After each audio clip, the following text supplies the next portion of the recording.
You're so fine, I can't get you off my mind. Ooh girl, nah nah. Ooh girl, nah nah.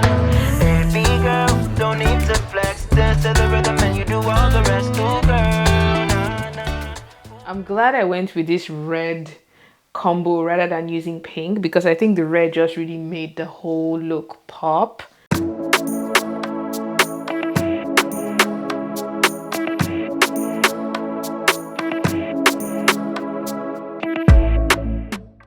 Happy New Year, K-Divas, and welcome back to another sewing vlog. This should be either the first or the second video that goes up in 2022, so I am pretty excited for this project. Now this time around, I'm going to be trying to make a shift dress, or the silhouette of a shift dress, but give it a really nice asymmetric neckline that has a collar detail. And the plan is to try and combine like print and plain, so have the print as the main body of the dress and have the plain as the collar. That's the vision in my head.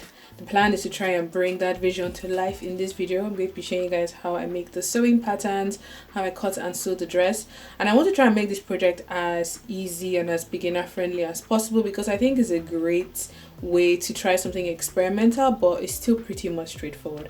Okay, if you'd like to see how I made the sewing patterns, how I cut and sew the dress, make sure to keep on watching. Please don't leave if you have not subscribed. If you have not subscribed, make sure to click the subscribe button down below. It's big, it's red, and it's free. Give the video a thumbs up if you enjoy it, and let's get into the tutorial.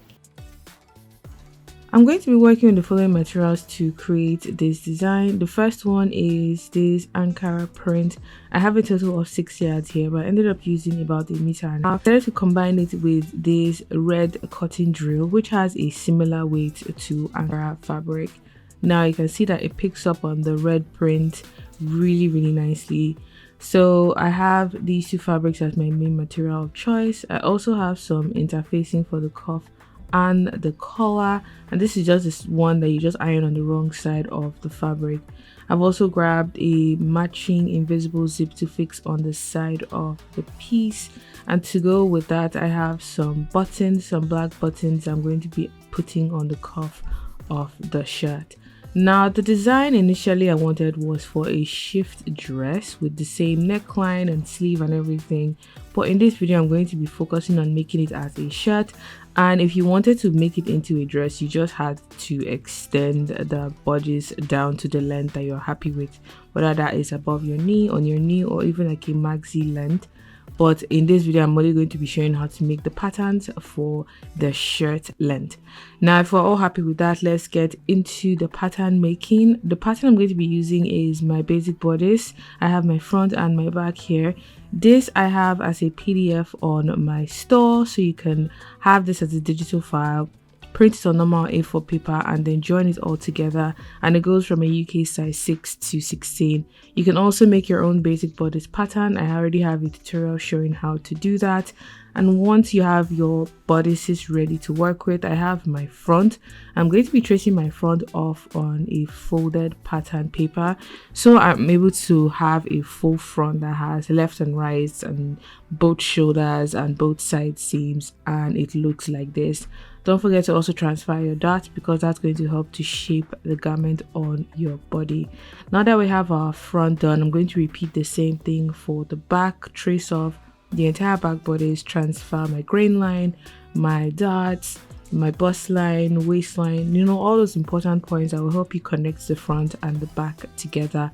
So I have my front and my back bodice as whole pieces, and I'm going to go ahead to draw in the neckline of the shirt. Now I've placed my front against my back bodice, and this is important. You have to decide that one side is the right side of your pattern and the other side is the wrong side. First off, I'm just drawing in the neckline using my pattern master and a pen. I'm drawing this first on the front, and then I'm going to be using a tracing rule to transfer the same shape of the neckline to the back. Now I'm just going in here to add a seam allowance along that neckline on my front. I'm going to repeat the same thing on the back bodice as well, before going in to add seam allowances around the shoulder, the arm curve, the side seam, and the hemline as well. Now once you've added your seam allowance and cut out the patterns, decide which side is the front, the fashion forward, and which side is the back. Also take note of how much you dropped the armhole or the sleeve on the lower side, because that's going to help you when you're making the sleeve for that side. As I said, decide which side is the wrong and right side, because when it comes to asymmetric patterns, matching up the right sides is very important. Now I'm just going in here to draw a dart that measures 1 inch on both sides, and that is going to go down to the upper chest line on the front and on the back, and this is going to help to prevent gaping along the neckline of the piece. Now I'm just going in here to ensure that the other side of the dart matches the side that is on the higher part of the neckline, and this I'm just lifting and elevating like so. And I've done this by adding a bit of extra paper on the top edge of the dart. This I'm going to repeat on the front and on the back, so when you take away that dart, you have a neckline that sits nice and smoothly along your chest.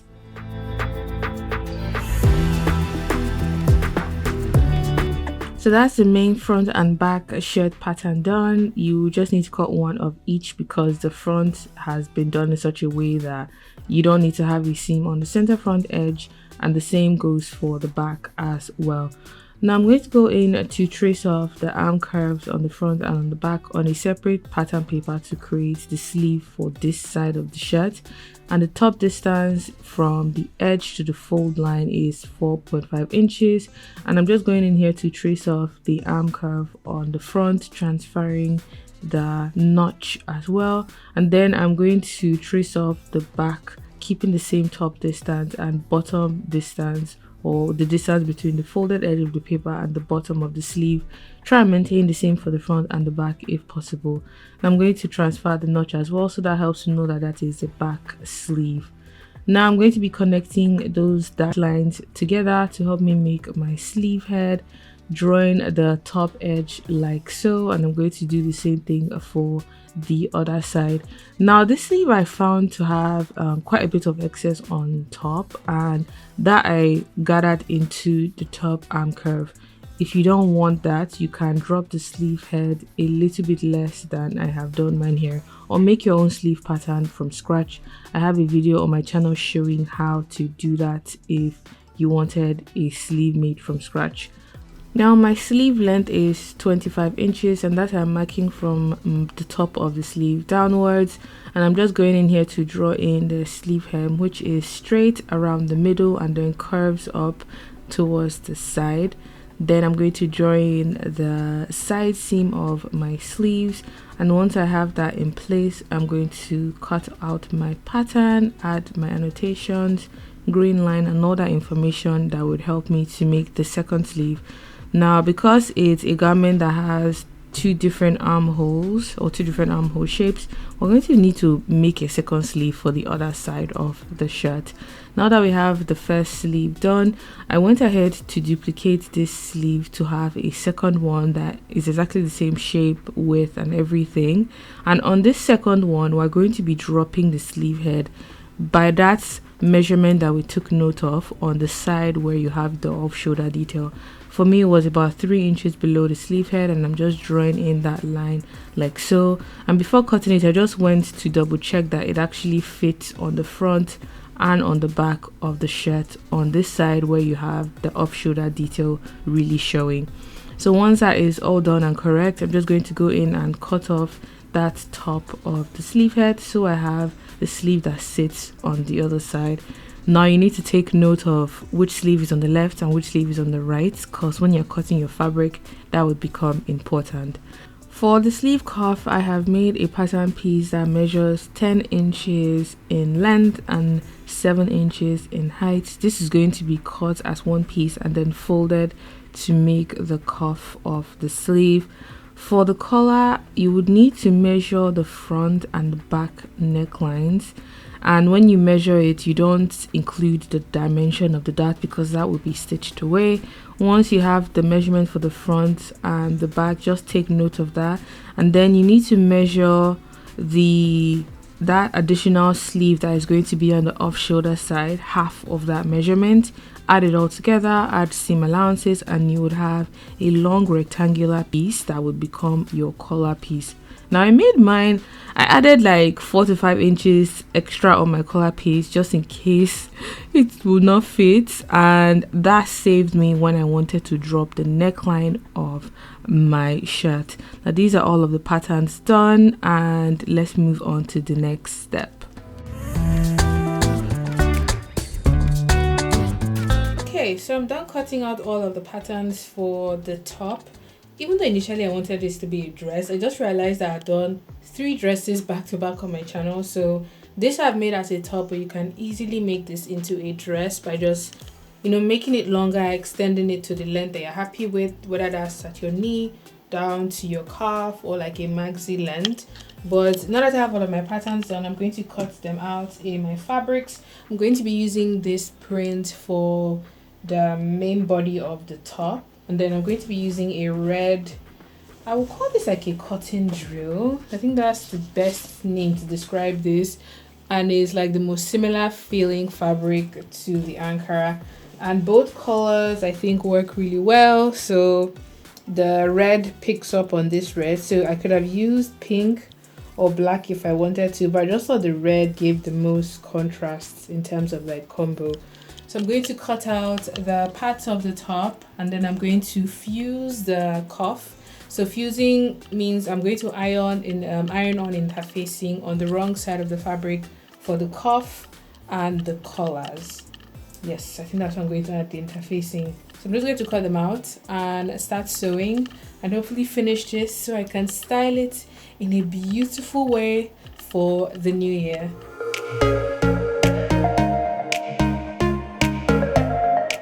I'm just going in here to cut out the front and back of the shirt in the print. I'm cutting these along the grain line, and then for the collar and the cuffs will be cut on the plain red fabric. The sleeve I have pinned down like so, and I tried to get one side as the left and one side as the right.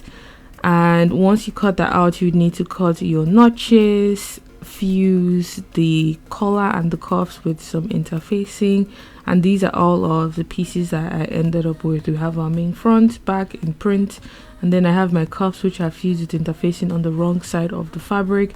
I also have my collar piece cut and ready to go, and I've added interfacing on the wrong side of the fabric as well. I have my sleeve pieces for the left and the right sleeve, the side that has the drop cut out and the side that is a normal sleeve.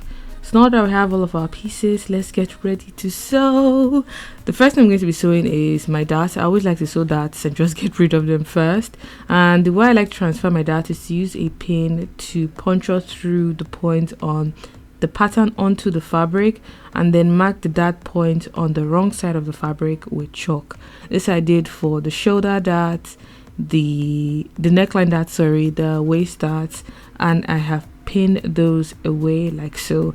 I've done this here for the front, and I'm going to repeat the same thing for the back darts as well. And I'm going to be sewing these in a normal straight stitch using regular tension on my machine.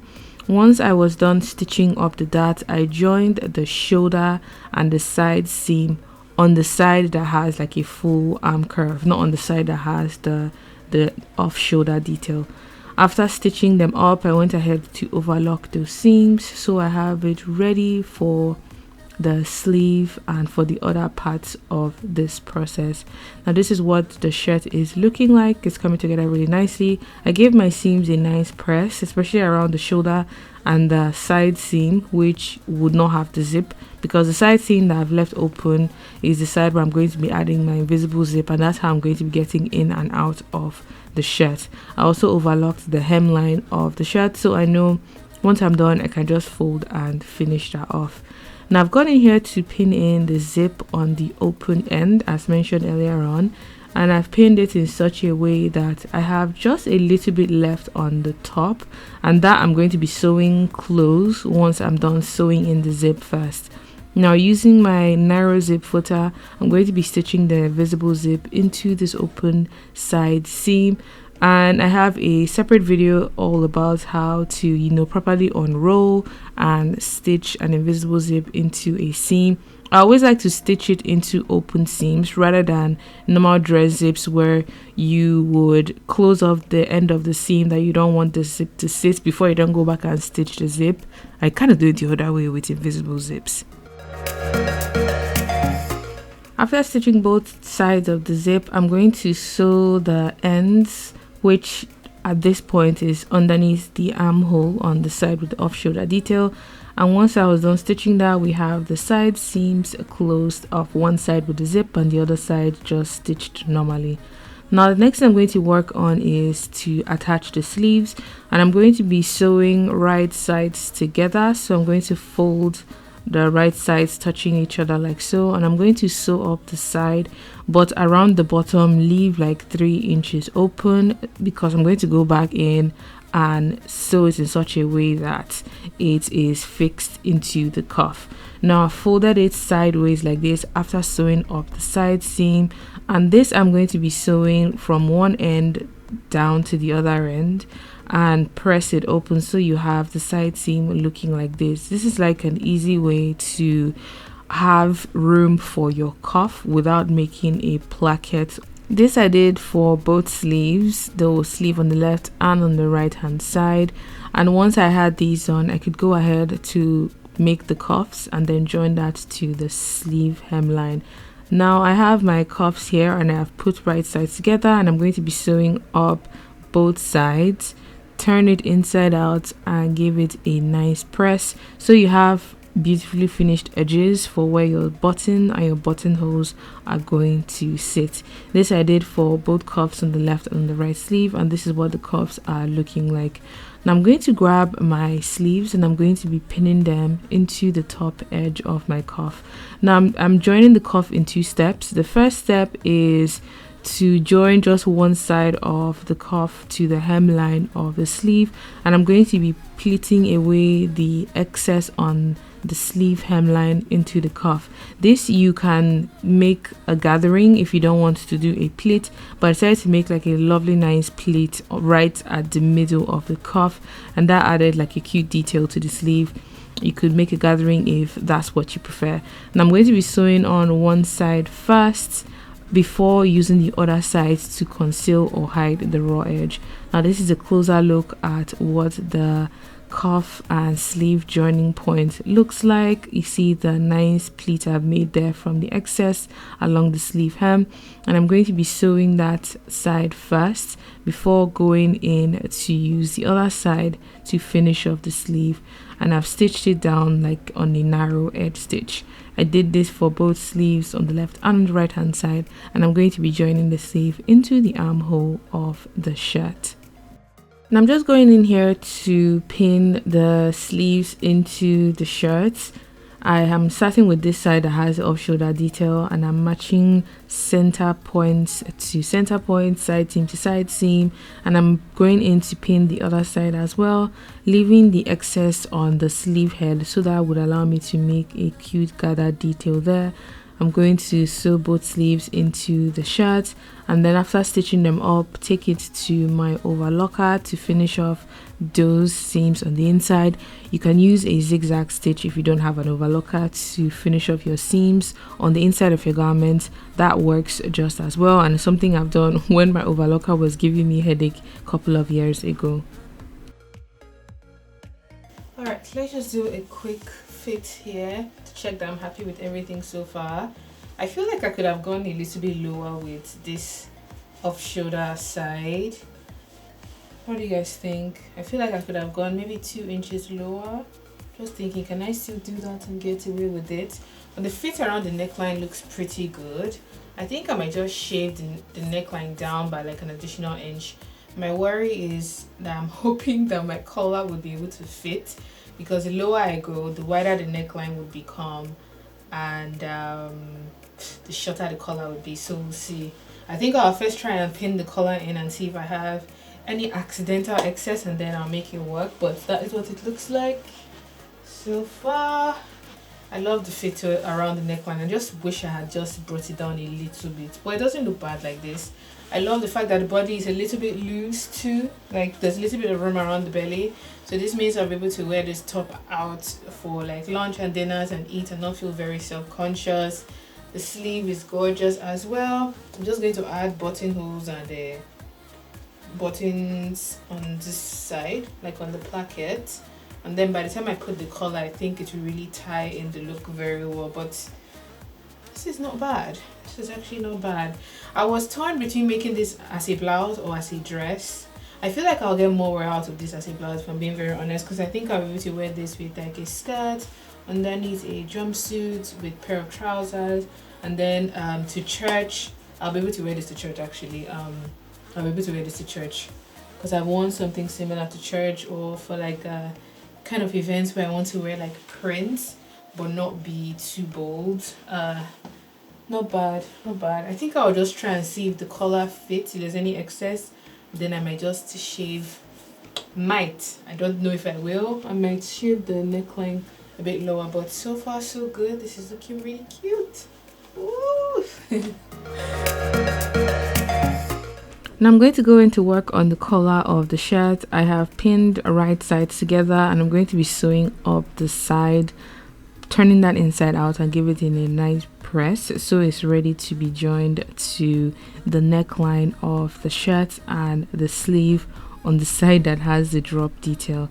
Now I just checked first to see if I had any excess, and I actually did. As I mentioned earlier on, I did cut my collar a bit bigger, so that was a very good accident.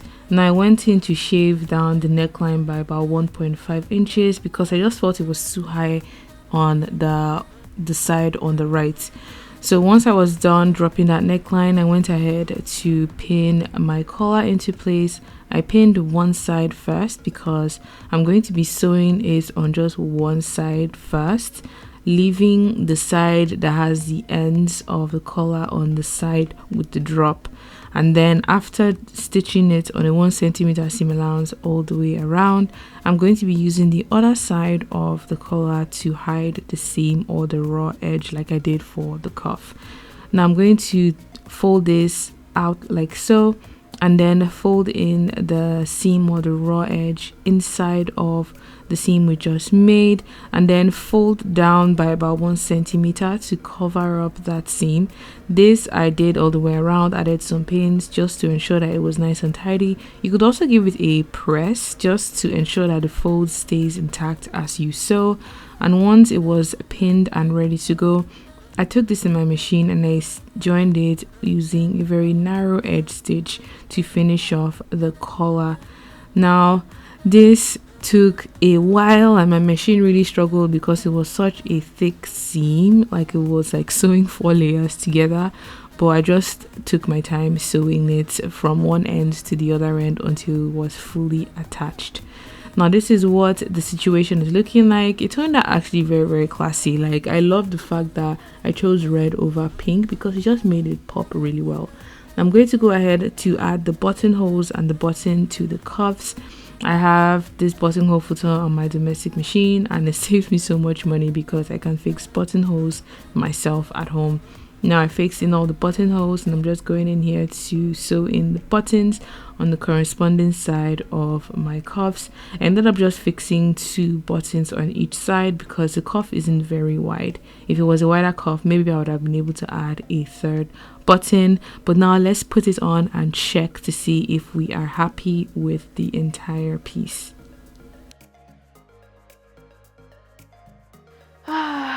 Ladies and gentlemen, this is the top all done. This is how it turned out.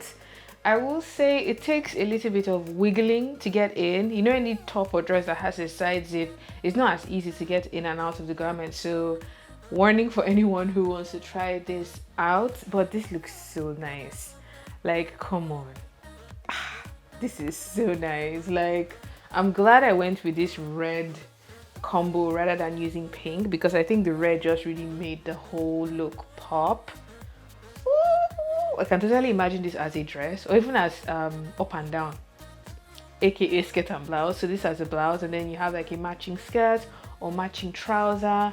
I have the fabric left, so I've been going back and forth on if I should do like a matching trouser or a matching skirt to pair with this, but this turned out really beautiful, and it's one of those tops that you're showing skin but you're not showing too much skin. Like, it's sophisticated, classy, and beautiful. I love it. How are we liking this? I'm loving this.